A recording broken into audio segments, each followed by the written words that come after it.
नमस्कार दोस्तों, आज हम बात करने जा रहे हैं एक ऐसे नाम की जिसने ग्लोबल ऑटोमोटिव इंडस्ट्री में अपनी एक अलग पहचान बनाई है।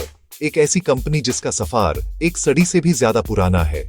हम बात कर रहे हैं टेनेको ग्रुप की, एक ग्लोबल पावर हाउस जिसका हेडक्वार्टर्स यूएसए में है। ये वो कंपनी है जिसके बनाए हुए पार्ट्स दुनिया भर की गाड़ियों को रफ्तार और सुरक्षा देते हैं। ऑटोमोटिव इंडस्ट्री में इसका नाम एक लेगेसी, एक विश्वास का प्रतीक बन चुका है और अब ये ग्लोबल जायंट अपने इंडियन आर्म के साथ भारतीय शेयर मार्केट में एक नए अध्याय की शुरुआत करने जा रहा है। जी हाँ, टेनेको ग्रुप अब इंडिया में एक नए चैप्टर के साथ आ रहा है, एक ऐसे मौके के साथ जो सीधे आपके इन्वेस्टमेंट पोर्टफोलियो से जुड़ सकता है। पेश है Tenneco clean air India IPO 2025।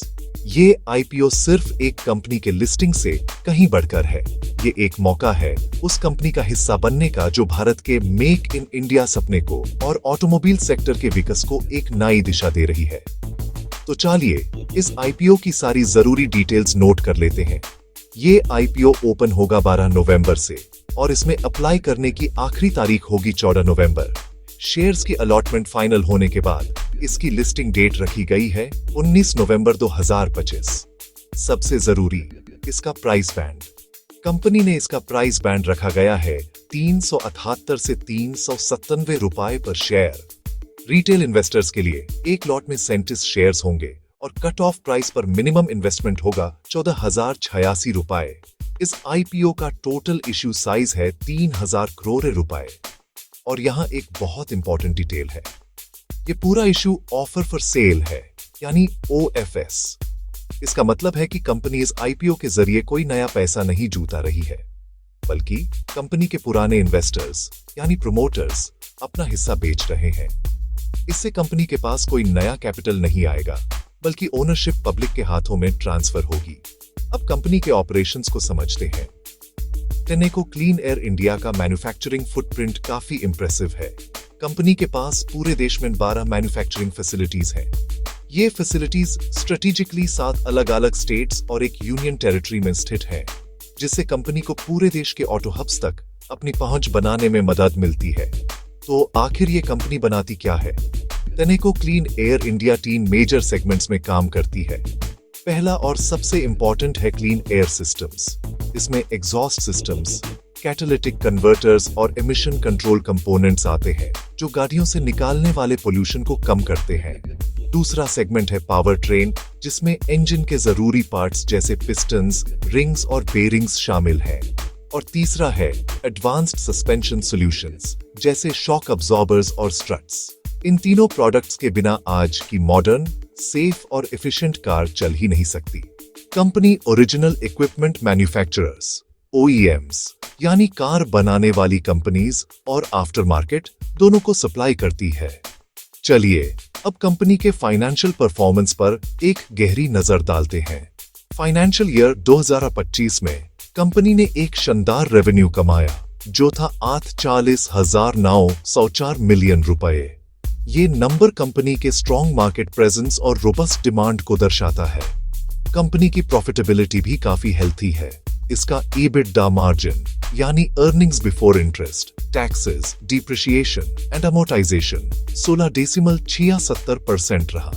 ये फिगर बताता है कि कंपनी अपने कोर ऑपरेशंस से कितना एफिशिएंटली प्रॉफिट जनरेट कर रही है।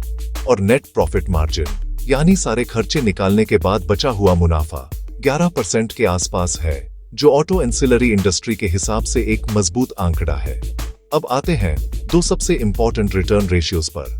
रिटर्न ऑन कैपिटल एम्प्लॉयड यानी ROCE 56.77% है। इसका मतलब है कि कंपनी अपने लगाए हुए हर 100 रुपए पर लगभग 67 रुपए का प्री टैक्स प्रॉफिट कमा रही है। और रिटर्न ऑन नेट वर्थ यानी RONW 46.65% है। ये दोनों ही आंकड़े कंपनी की सुपीरियर कैपिटल एफिशिएंसी और शेयर होल्डर वैल्यू क्रिएट करने की क्षमता को साफ साफ दिखाते हैं। यानी नंबर्स के फ्रंट पर परफॉर्मेंस जबरदस्त है, लेकिन हर कहानी के दो पहलू होते हैं। अब बात करते हैं रिस्क्स की। सबसे बड़ा रिस्क है कंपनी की पूरी डिपेंडेंसी ऑटोमोबाइल इंडस्ट्री पर। ऑटो इंडस्ट्री एक साइक्लिकल इंडस्ट्री है, यानी इसमें उतार चढ़ाव आते रहते हैं। अगर ऑटो सेल्स में कमी आती है तो इसका सीधा असर टेनेको के बिजनेस पर पड़ेगा। इसके अलावा रॉ मटेरियल जैसे स्टील और एल्यूमीनियम की कीमतों में उतार चढ़ाव भी कंपनी के मार्जिन्स पर दबाव डाल सकता है। एक और बड़ा सवाल है इलेक्ट्रिक व्हीकल्स यानी ईवी का। जैसे जैसे ईवी का चलन बढ़ेगा, ट्रेडिशनल इंजन और एग्जॉस्ट सिस्टम्स की डिमांड कम हो सकती है। हालांकि कंपनी सस्पेंशन सिस्टम्स भी बनाती है जो ईवी में भी इस्तेमाल होते हैं, लेकिन इस ट्रांजिशन को कंपनी कैसे मैनेज करती है ये देखना जरूरी होगा। तो क्या ये आईपीओ आपके पोर्टफोलियो के लिए एक स्मूथ राइड होगा या एक रिस्की टर्न? इसका फैसला आपको अपनी रिसर्च और रिस्क एपेटाइट के आधार पर करना होगा। तो दोस्तों, ये थी Tenneco clean air India IPO की पूरी कहानी। एक तरफ है स्ट्रॉन्ग ग्लोबल पेरेंटेज, बेहतरीन फाइनेंशियल्स और मार्केट लीडरशिप। दूसरी तरफ है इंडस्ट्री से जुड़े रिस्क्स और ईवी ट्रांजिशन की चुनौती।